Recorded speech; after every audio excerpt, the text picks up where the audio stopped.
Principal Sister Rosie Joseph, Secretary Sister Susan,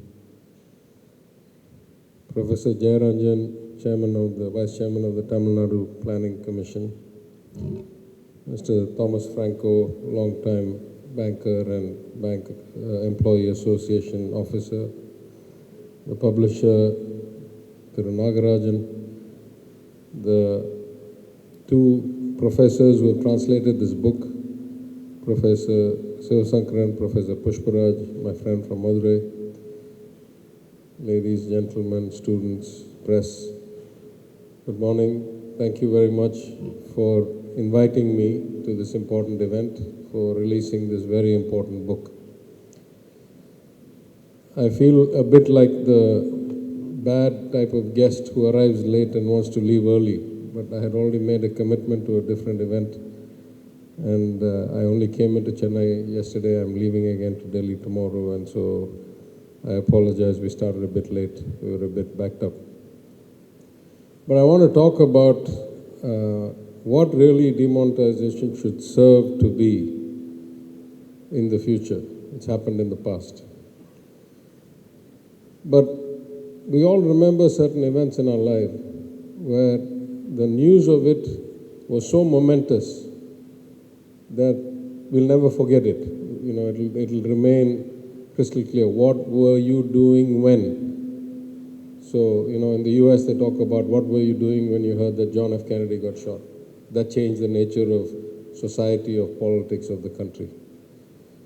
For me, I've had 2 or 3 such events in my life, for good or bad fortune. As I say sometimes, I was in the basement of the North Tower when the plane struck on 9/11. I'll never forget that.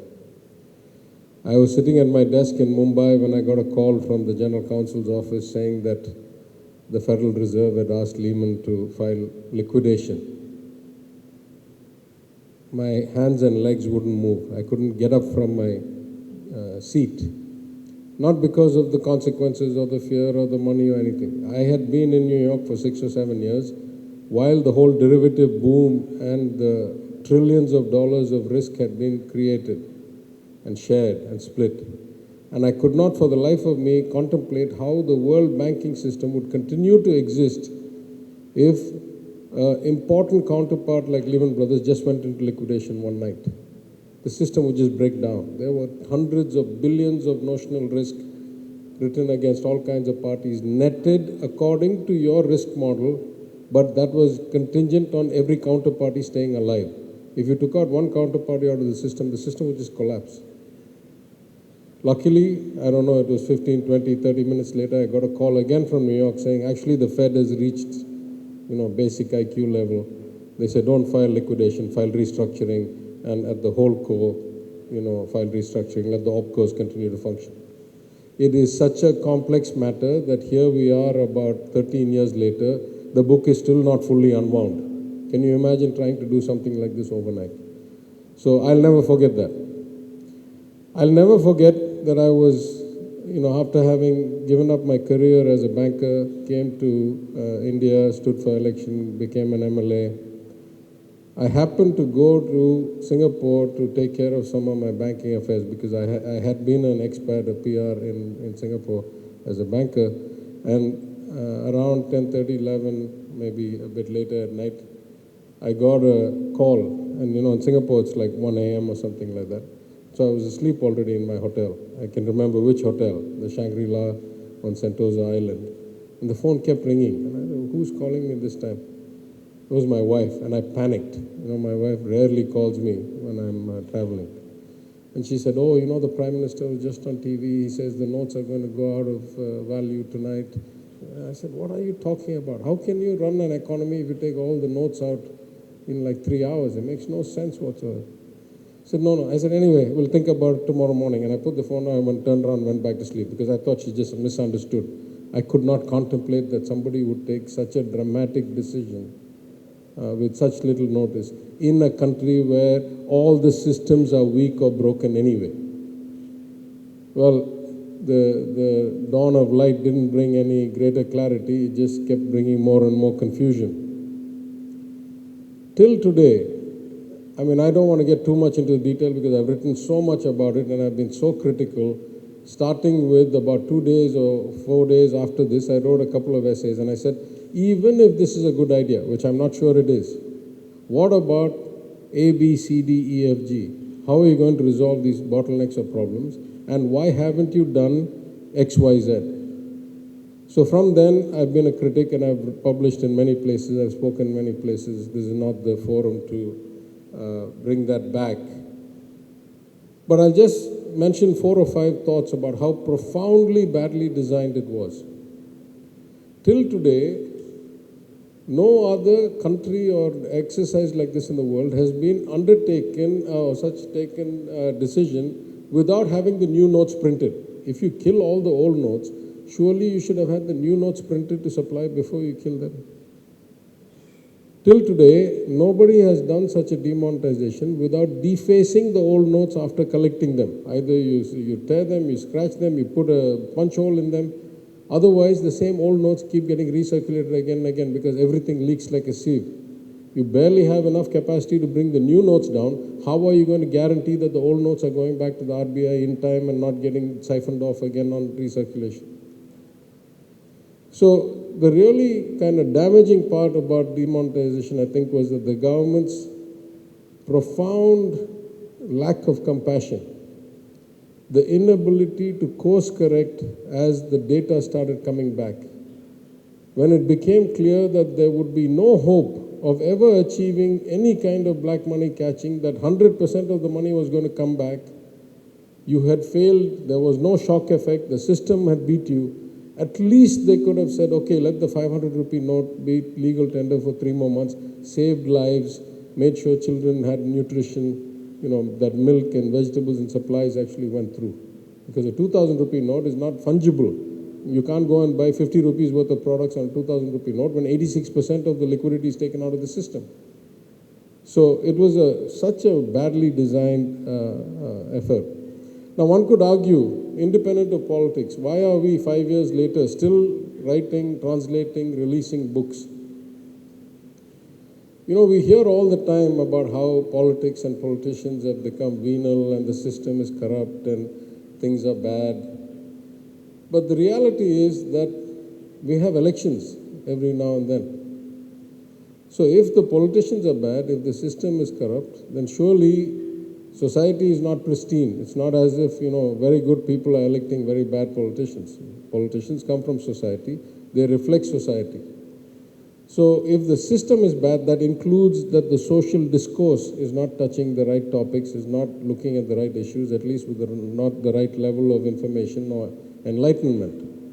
So nothing is more profoundly important to improving the situation, improving the political climate, improving the quality of politicians, than having the right kinds of debates, the right kind of social discourse with the right data in the right kind of context.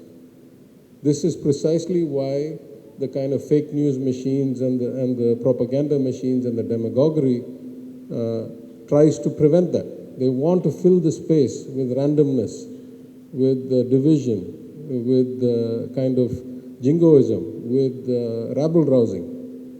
And books like these, translated from eminent authors into regional languages that reach the people, that really is a great contribution to improving the quality of the social discourse.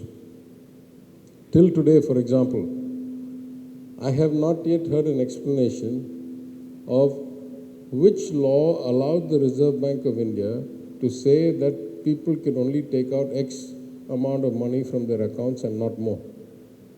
I don't know what part of any law in the books at that day or today empowered the Reserve Bank to do that. Till today, I don't know under what law the Reserve Bank said, as Mr. Franco said, the sign of Urjit Patel on the note, how that signature and that note would be valid in the petrol bunk but not in the vegetable shop. Under what law? We are a constitutional republic. We are a democracy. There's still not a clear interpretation of how these things were affected. Never mind that the court still in the case is still in court for 5 years and will never come for hearing in our lifetimes. So if we cannot get clarity in the courts, at least we should have the discourse in the public. This is beyond politics. Whoever had done it, this discourse is still important. Many times, we find ourselves not willing to take inputs if it doesn't come from the right source. In many cases, we think the messenger is as important or more important than the message. But just yesterday, I was at a meeting. I flew in around 3 o'clock, went straight to the Secretariat.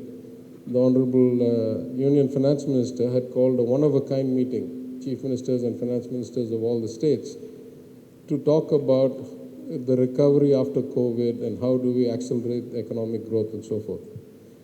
And since both the Union Finance Minister and the Finance Secretary are from Tamil Nadu and know Tamil very well, in our submission, we quoted a Tirukkural, which said, Eppurul yar yar vai ketpinum, appurul meipurul kanbadu arivu. If the truth is the truth, you should listen to the truth irrespective of which mouth it comes from, right? You cannot say, I'll only take it if it comes from my friend and I'll not listen if it doesn't come from the right person. So these kinds of events, as tragic, as disastrous, as hurtful as they were, they are still things that we should look into, not for politics, not for casting blame, but for learning lessons. In the essay I wrote on the first anniversary of demonetization, I said, at some point we have to undertake a profound analysis with government data. What really happened? What does it say about the nature of our economy? What does it say about the kinds of transactions that people do? What does it say about the volume of transactions that happen at this price, at this price, at this price, in the informal economy, which we don't otherwise track? But now we have this golden opportunity because of the case study. The same way yesterday, for example, again in this conference with the ministers, our Honorable Chief Minister was in Kanyakumari looking at flood relief operations, overseeing them. So only I attended. And though other states talked about a lot of things, I made a request. I said, you have reduced petrol prices by 5 rupees and diesel, taxes by 5 rupees and diesel by 10.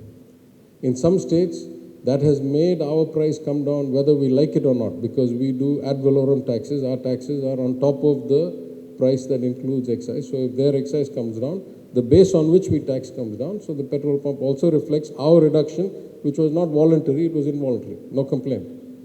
In some states, because of politics or because of the union government's compulsions, the state governments further reduced the taxes. Said, can you not undertake a study?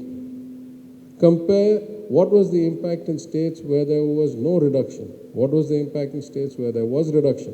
What was the impact across the country? What is the real elasticity of fuel demand? What changes when you reduce by 5 and 10?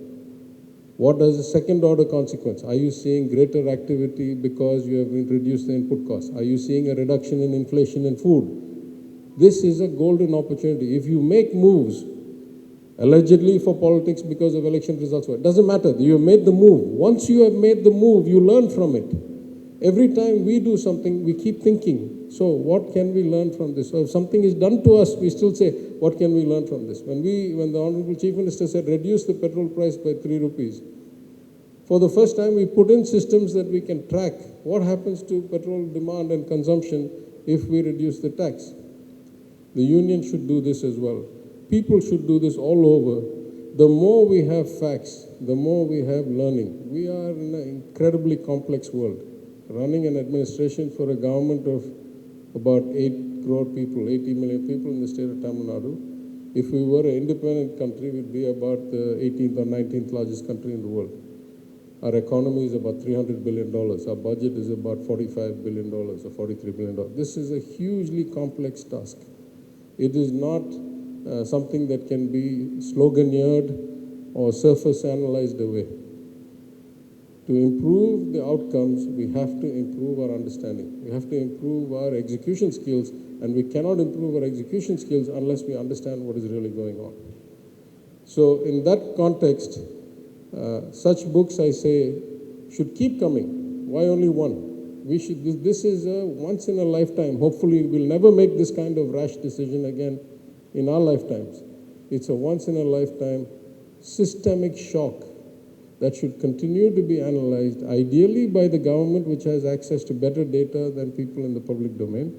But if nowhere else, even in the public domain, analyzed, discussed, distributed, and to reach everybody, it has to be done in the right languages. So I have great respect for the authors, Dr. Ghosh, Professor Ghosh, Professor Prabhat Patnaik, and Dr. Chandrasekhar. The two translators have done very good work. It's an important book. It's one that everybody should try and read. I thank you for giving me the opportunity to participate, and I wish you much success in the distribution. Thank you.